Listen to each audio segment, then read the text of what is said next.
Can we talk about salvation for a second? Is this connected to blood? I wanted to look where this word came from, salvation, because this is a huge stumbling block.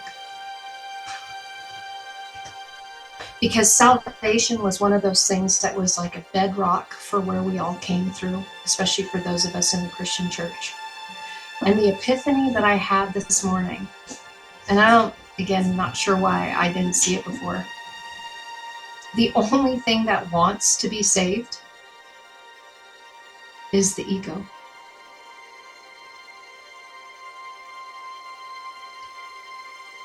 I decided to look at the etymology of the word. Where did this word come from?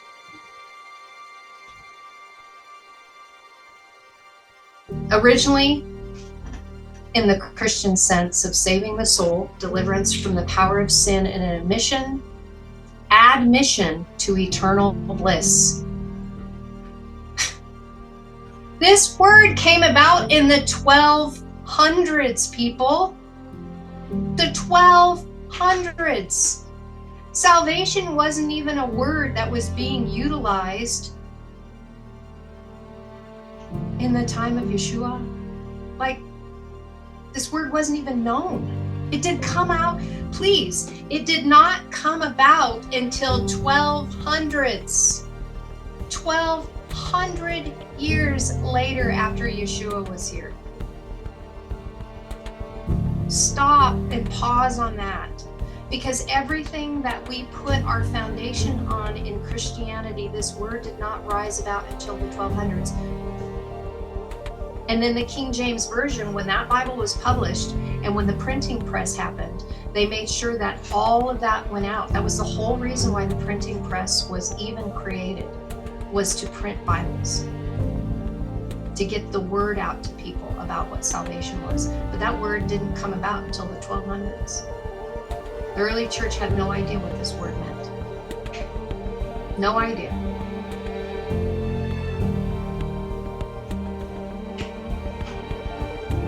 In a general non-religious sense, it means protection or preservation from destruction, danger, calamity. And as late as the 1400s, a source, cause, or means of salvation, a preserver or a defender. The word save, it's just interesting to see where this came from. To deliver from some danger, rescue from peril, bring to safety, prevent the death of, admit to eternal life, and to gain salvation. Again, part of what we're wrestling with is that the ego is the only thing that needs to be saved, because it thinks it's going to die and it wants to have eternal life. But the ego is only for this flesh avatar. The lesser of the lights is Hillel and Lila. And I'm saying that to you because we spend so much time, or I've spent a ton of time talking about Hillel and Lila. But they're really the lesser. They're really not even that important, because there's a great light. And there's two lights. But there's only the great light. There is no dark. When we spend so much time focusing on Hillel and Lila, we will forget that there's a greater light, the Gadol, the great light. That's Anana. For some of us, we have to go the way of Hillel and Lila because we have things that need to be swept out from our subconscious level. Programmings that we put ourselves in. Egregores that we put ourselves under, messages of salvation saying that we need to be saved. There is no need for salvation. And I know that's upsetting when I say that, maybe to some. But we were told that we needed to be saved, when in the beginning there was the great light that we all are. And then the lesser light came as Hillel and Lila, the ego, the conscious and the subconscious that were divided, that have been running around that it literally says in there is of no significance.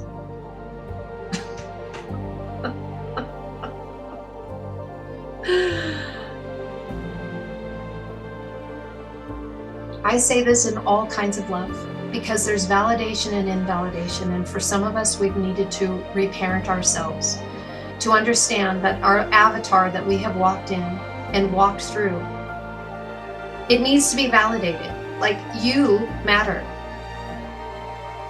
so that we can trust the journey. If we don't validate ourselves, if we don't say that we matter, if we feel like we're, in other words, let me back the truck up. I would never say this to somebody that hasn't begun the reparenting process, because I would never want to say, hey, do you know that you're insignificant? I'm saying this to a mature group of people here, a very mature group of people.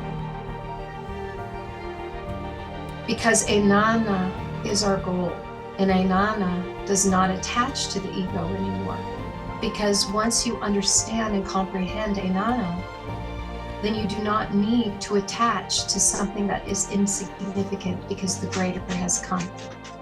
The great light, the Gadol, that is set in the Shamayim, the heavens.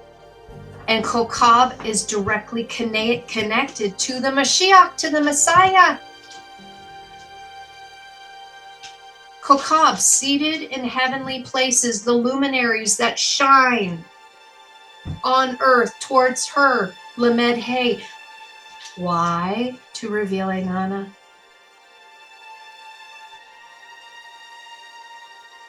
The insignificant part is our ego, and if we keep attaching ourselves to the ego, we will miss the great transformation and the call upwards.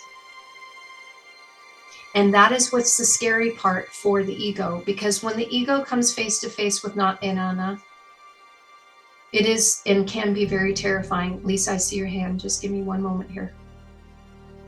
I shared this before, and I'm going to bring it up again. This is something that happened to me 6 months ago, and it was quite alarming when it happened, and I didn't really know what to do with it.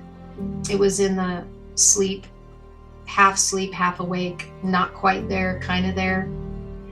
And I saw myself. I saw my face. And it was the strangest thing, because when I was looking at my face, it was like I was looking at a mirror, but there was no mirror. I was outside of me looking at Carrie. And it alarmed me so much that I shot awake. Like I shot out of bed, and I was shook, because I was looking at Carrie.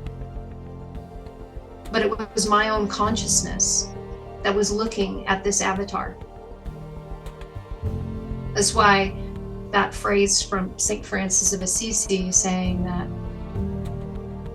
when you realize that which you have been looking for is that which has been looking. I had a moment where I came face to face with my ego avatar, and I was looking at it. And I didn't really have anything to connect it to. I mean, I had understood about Anana, but I that was just up here. I hadn't quite got it yet until I saw my own face, and I wasn't looking at a mirror, but it was me looking at me. And it freaked me out. It freaked the ego out. It's like, what is this? I don't understand that. It's because we're twins. And that's when the master was looking at the servant, and the servant was looking at the master. And the servant didn't know what to do with it, and it was terrified. And it took me 6 months to wrestle with that, until whatever happened on September 23rd, everything has been different since then. You know, there's many who would say that the things that the earth is doing, that we're the insignificant ones, and it's just doing it by itself. But yet we're all one. And I see that we are very much an integral portion of why things are moving forward. Because when we come in line and understand who we truly are in that connection as the Elohim, that we are here and that we're doing this, that we're actually creating this momentum to happen, this change. Like we're the hands, we're the feet, we're the breath, we're that is in concert with everything that's outside of us, and that it's happening, and we're actually the driving force of it. Because there's many would say that we're insignificant, but we're Anana. We're not insignificant when we're in our absolute state. We are the furnace. We are the fire that is making this happen. And everything outside of us is in response to us. It's in response to us. That's how significant we are. So if anybody is wanting to tell you that you do not matter as your absolute self, please don't listen to them. I have heard teachers that are saying that we don't matter. The earth is doing everything on its own and we really don't matter. And it pains me when I hear people say that we're fleas on the earth.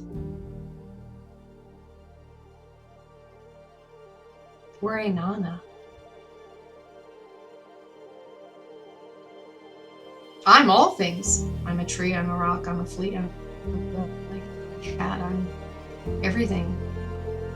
I'm the sun, I'm the moon, I'm the stars, I'm the wind, I'm the waves, and everything in between. And I get to witness this creation and help propel it along as we all move and shift into Anana. And everything outside of us is in response to what we are doing. The wheel within the wheel. And some would say that that great wheel on the outside of us is doing that own thing, and we're just a wheel within the wheel. Well, we're what? We are the water that makes that wheel turn. The great wheel, the great light that we are fractals of.